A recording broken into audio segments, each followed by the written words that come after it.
In other news, 3 separate reports on the housing market out today show the sector is still subdued. 52,000 home loans were advanced in August. That's up 7% on the previous month. That's according to the Council of Mortgage Lenders. But the body that represents estate agents, the Royal Institution of Chartered Surveyors, said fewer homeowners were putting their properties up for sale.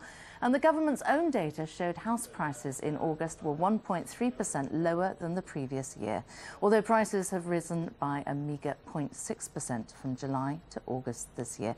Well, Henry Pryor is a housing expert and joins me now. Henry, there's an awful lot of data there, and as a business journalist, I always find that we're inundated with these house price surveys. What do you think is an accurate reflection of the housing market at the moment? Well, Sam, I quite understand. There's a blizzard of these reports come out throughout the course of the month.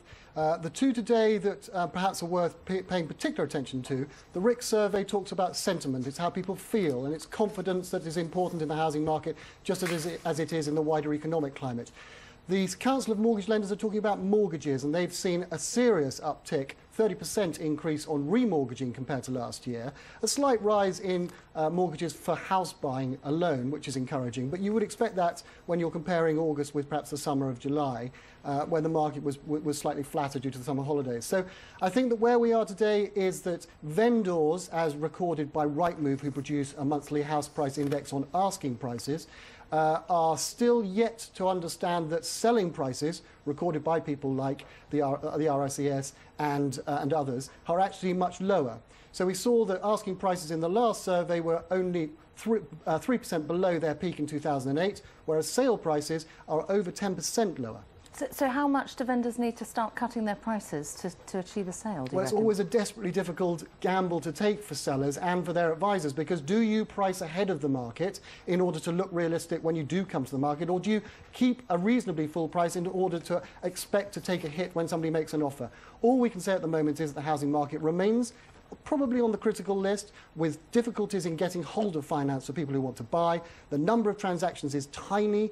That we hope will improve through the rest of this year, but we're not out of the woods yet by any shape or form, and it's going to be difficult to see what 2012 brings, when we're hoping that perhaps we'll see a little bit more encouraging signs, green shoots perhaps, when we get there. Now, we've been hearing talk today about this risk of a double-dip recession.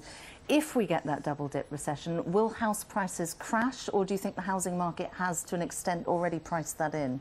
Well, some parts of the country they have. It's interesting that we happen to have a sort of them and us situation, with house prices in central London rising over the last quarter and the last 12 months, at the same time as house prices in the northeast, for example, falling by a staggering 10%. So in parts of the country we've already had the pain, as it were, for house prices, but if we do actually get the proverbial double-dip recession, that's going to put a great deal of pressure on lenders, on banks and institutions who are already finding it difficult to allow people to qualify for their loans, which will further reduce house prices as we go forward into next year. OK, Henry Pryor, thank you very much indeed.